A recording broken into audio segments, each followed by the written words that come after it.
Hi friends, welcome to news pocket. Israel దేశాన్ని దెబ్బకొట్టడానికి Islamic దేశాలు ఏకమవుతున్నాయా అంటే అవుననే సమాధానాలే వినిపిస్తూ ఉన్నాయి. ప్రస్తుతం ఇరాన్, సౌదీ అరేబియాతో పాటు టర్కీ ఈ మూడు దేశాలు చర్చలు జరుపుతూ ఉన్నాయి. మనం ముగ్గురం ఏకమైతే ఇజ్రాయెల్ ఆధిపత్యాన్ని దెబ్బకొట్టవచ్చు అనే ప్లాన్తో ఈ మూడు దేశాలు సైతం ప్రయత్నాలు చేస్తూ ఉన్నాయి. ఇందులో ఇరాన్ చాలా కీలకంగా వ్యవహరిస్తోంది. ఇటు సౌదీ అరేబియాతో పాటు అటు టర్కీ అధికారులతో ఇప్పటికే చర్చలు ప్రారంభించింది.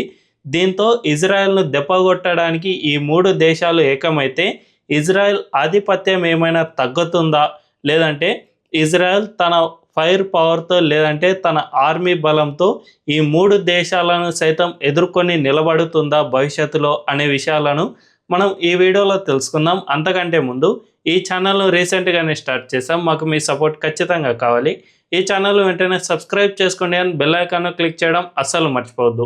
ఇక డీటెయిల్స్లోకి వెళ్తే మనందరికీ తెలుసు, రీసెంట్గానే ఇజ్రాయెల్ గాజా యుద్ధానికి సీజ్ ఫైర్ అనేది పడింది.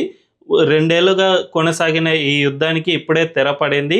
ఈ యుద్ధంలో గాజా కోసం ఇరాన్తో పాటు ఇరాక్ ఇలాంటి అన్ని దేశాలు కూడా వెంట వచ్చాయి. యెమెన్లోని హూతీలు ఇలాంటి వాళ్ళు చాలామంది పాలస్తీనాకు మద్దతుగా ఇజ్రాయెల్కు వ్యతిరేకంగా యుద్ధం చేసిన వాళ్ళే. వీళ్ళందరికీ వ్యతిరేకంగా ఇజ్రాయెల్ ఒక్కటే పోరాడి గెలుపొందింది. అండ్ ఇరాన్ పైన కూడా పెద్ద ఎత్తున బాంబు దాడులకు అండ్ అక్కడి అధికారులను పెద్ద ఎత్తున చంపేసింది. ఇన్ని చేసినా కూడా ఇన్ని దేశాలకు వ్యతిరేకంగా పోరాడి మరి ఇజ్రాయెల్ తన సుస్థిర స్థానాన్ని సంపాదించుకుంది. అండ్ తన మిలిటరీ ఫైర్ పవర్లో తనను ఎదురొడ్డే దేశమే లేదు అని మధ్యప్రాచ్యంలో సగర్వంగా నిలబడుతోంది. దీన్ని తట్టుకోలేకపోవడంతోనే 3 ఇస్లామిక్ దేశాలు ఇప్పుడు ఏకం కావాలి అని భావిస్తూ ఉన్నాయి. ఇరాన్, సౌదీ అరేబియాతో పాటు టర్కీ కూడా ఈ 3 దేశాలు ఏకమైతే ఇజ్రాయెల్ను మనం ఖచ్చితంగా ట్యాకిల్ చేయవచ్చు అని భావిస్తూ ఉన్నాయి. ఇందులో టర్కీ చాలా కీలకంగా వ్యవహరించే అవకాశం ఉంది. ఎందుకంటే ఆ దేశంలో ఫైర్ పవర్ కాస్త ఎక్కువగానే ఉంటుంది. గ్లోబల్ ఫైర్ పవర్ ఇండెక్స్ ప్రకారం ఆ దేశంలో 6 లక్షల మంది సైనిక బలగాలు ఉన్నారు. అంతేకాకుండా 3 లక్షల మంది రిజర్వ్డ్ సైనిక బలగాలు ఉన్నారు. దీంతోపాటు 2200 యుద్ధ ట్యాంకులు, 1000 ఫిరంగులు, 300 రాకెట్ లాంచర్లు ఉన్నాయి. అంతేకాకుండా 10కి పైగా యుద్ధ నౌకలు, వీటితో పాటు 200 యుద్ధ విమానాలు, అంతేకాకుండా 1000కి పైగా యుద్ధానికి సంబంధించిన విమానాలు టర్కీ దగ్గర ఉన్నాయి. దీన్ని బట్టి చూసుకుంటే ఆ దేశం చాలా ఫైర్ పవర్ని కలిగి ఉంది అని మనం అంచనా వేయవచ్చు. అంతేకాకుండా టర్కీ అనే దేశం నాటో సభ్య దేశాలలో భాగంగా ఉంది కాబట్టి ఆ దేశంపై ఎవరైనా యుద్ధం చేస్తే నాటో దేశాలన్నీ కూడా ఆ దేశానికి తోడుగా వస్తాయి. కాబట్టి ఈ అలయన్స్లో టర్కీ అనేది చాలా కీలకంగా వ్యవహరించనుంది. ఒకవేళ ఆ దేశం కనుక ఒప్పుకుంటే ఖచ్చితంగా ఇరాన్, సౌదీ అరేబియా, టర్కీ ఈ 3 దేశాలు కలిసి ఒక కూటమిని ఏర్పరచుకోనున్నాయి. ఇజ్రాయెల్కు వ్యతిరేకంగా ఆ దేశం ఏ దేశంపైనైనా యుద్ధానికి పాల్పడితే ఈ 3 దేశాలు కలిసి ఇజ్రాయెల్పై దాడి చేసేందుకు అవకాశం ఏర్పడుతుంది. అయితే ఇజ్రాయెల్ను ఈ 3 దేశాలు కలిసినంత మాత్రాన ట్యాకిల్ చేయడానికి వీలవుతుందా అనే విషయాలను మనం ఇప్పుడు తెలుసుకుందాం. కొద్ది రోజుల క్రితమే, అంటే 1 నెల క్రితం సౌదీ అరేబియాకు పాకిస్తాన్కు మధ్య ఒక ఒప్పందం జరిగింది. అదేమిటంటే ఈ 2 దేశాలపై ఏ దేశమైనా దాడి చేస్తే 2 దేశాలపై జరిగిన దాడిగానే భావిస్తాం.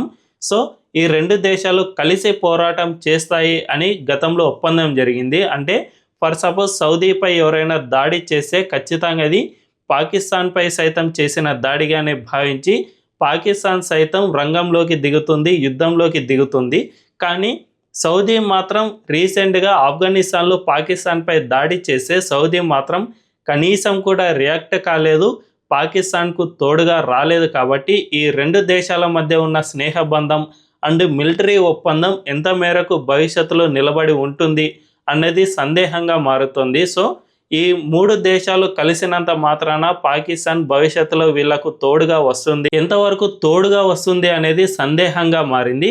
సో పాకిస్తాన్ను పక్కన పెడితే ఈ 3 దేశాలు ఏకమైతే ఇజ్రాయెల్ వీళ్ళను తట్టుకోగలదా అనే విషయానికి వస్తే ఖచ్చితంగా ఈ 3 దేశాలే కాదు, ఇంకో 2 దేశాలు అదనంగా వచ్చినా కూడా ఇజ్రాయెల్ను ఇవి ఏమీ చేయలేని పరిస్థితి ఉంది అని నిపుణులు చెబుతున్నమాట. ఎందుకంటే ఇజ్రాయెల్కు గతంలోనే 7 సౌదీ అరేబియా దేశాలతో యుద్ధం చేసి గెలుపొందిన చరిత్ర ఉంది. దీన్ని 6 డే వార్ అని పిలుస్తారు. జస్ట్ 6 అంటే 6 రోజుల్లోనే 7 అరబిక్ దేశాలను ఇజ్రాయెల్ మట్టి కరిపించింది. ఈజిప్టులో అయితే ఏకంగా ఒకే రోజు 400 యుద్ధ విమానాలను ధ్వంసం చేసి మరీ వచ్చేసింది ఇజ్రాయెల్. అంత ఫైర్ పవర్ కలిగి ఉంది. అంతేకాకుండా ఆ దేశానికి మొసాద్ లాంటి ఒక నిఘా సంస్థ చాలా పటిష్టంగా పనిచేస్తుంది. మనం రీసెంట్గానే ఇజ్రాయెల్ గాజా యుద్ధం చేస్తున్న సమయంలో ఇరాన్ ఇందులోకి ఎంటర్ అయింది. ఆ సమయంలోనే ఇరాన్లోని ఏకంగా 80కి పైగా అధికారులను, టాప్ మోస్ట్ అధికారులను ఆ దేశంలోనే ఎయిర్ స్ట్రైక్స్ చేసి మరీ చంపేశారు. ఇందులో ఇజ్రాయెల్ నిఘా సంస్థ అయిన మొసాద్ చాలా కీలకంగా వ్యవహరించింది. ఆ సంస్థ ఒక్కసారి ప్లాన్ చేసిందంటే ఇక దానికి తిరుగు లేదు అనే వ్యాఖ్యలు ఇప్పటికీ వినిపిస్తూనే ఉన్నాయి. ప్రపంచవ్యాప్తంగా ఉన్న నిఘా సంస్థల్లో మొసాద్ చాలా పటిష్టంగా పనిచేస్తుంది. రీసెంట్గానే లెబనాన్లో పేజర్ అటాక్ చేసి హిజ్బుల్లా ఉగ్రవాదుల అందరినీ పొట్టన పెట్టుకుంది. ఏకంగా 1000 మందికి పైగా ఒకేసారి అటాక్ చేసేసింది. వీళ్ళంతా తమ కడుపులో గాయం కావడం వల్లనో లేదంటే చాలామంది చేతులు కోల్పోవడమో కొంతమంది ప్రాణాలు కోల్పోవడమో జరిగింది. ఈ విధంగా మొసాద్ ఒక్కసారి ప్లాన్ చేసిందంటే దానికి తిరుగు లేదు అనే వాదన ఇప్పటికీ బలంగా ఉంది. అందులో భాగంగానే రీసెంట్గా ఇరాన్లో చేసిన దాడుల్లో పెద్ద ఎత్తున సైనిక అధికారులతో పాటు ఇరాన్ అణ్వాయుధానికి సంబంధించిన సైంటిస్టులు సైతం పెద్ద ఎత్తున చనిపోయారు.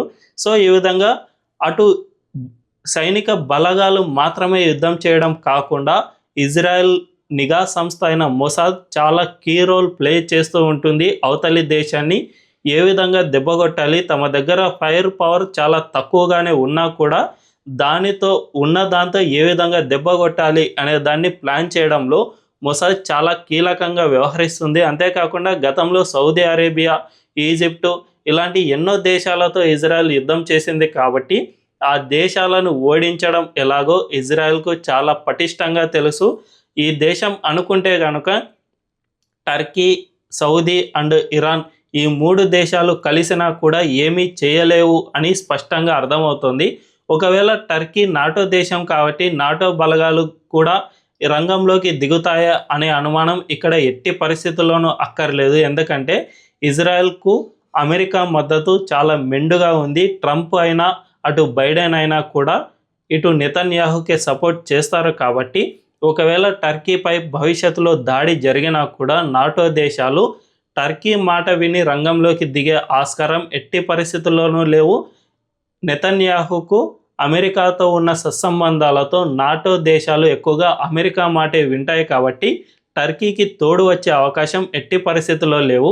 వీటన్నిటినీ బేరీజు వేసుకుంటే ఇజ్రాయెల్కు వ్యతిరేకంగా Iran, Saudi Arabia and Turkey ఈ 3 దేశాలు ఏకమైనా కూడా ఈ 3 దేశాలతో ఇజ్రాయెల్ చాలా ఈజీగా పోరాటం చేసి గెలుపొందగలదు. అంతేకాకుండా ఇటు సౌదీ అరేబియాకు పాకిస్తాన్, అటు టర్కీకి నాటో దేశాలు కలిసి వచ్చే అవకాశం ఎట్టి పరిస్థితుల్లోనూ లేవు. కాబట్టి ఖచ్చితంగా ఇజ్రాయెల్దే గెలుపు అయ్యే అవకాశాలు చాలా మెండుగా ఉన్నాయి. మరి వీటిని ఈ 3 దేశాలు బేరీజు వేసుకుని ఇప్పటికే వెనక్కి తగ్గుతాయా, లేదంటే ఇటువంటి కూటమిని ఏర్పాటు చేసుకుని ఎక్కువగా డబ్బులను ఖర్చు పెట్టుకుని వేస్ట్ చేసుకుంటాయా అనే విషయాలు తెలియాలంటే ఖచ్చితంగా వెయిట్ చేయాల్సిందే.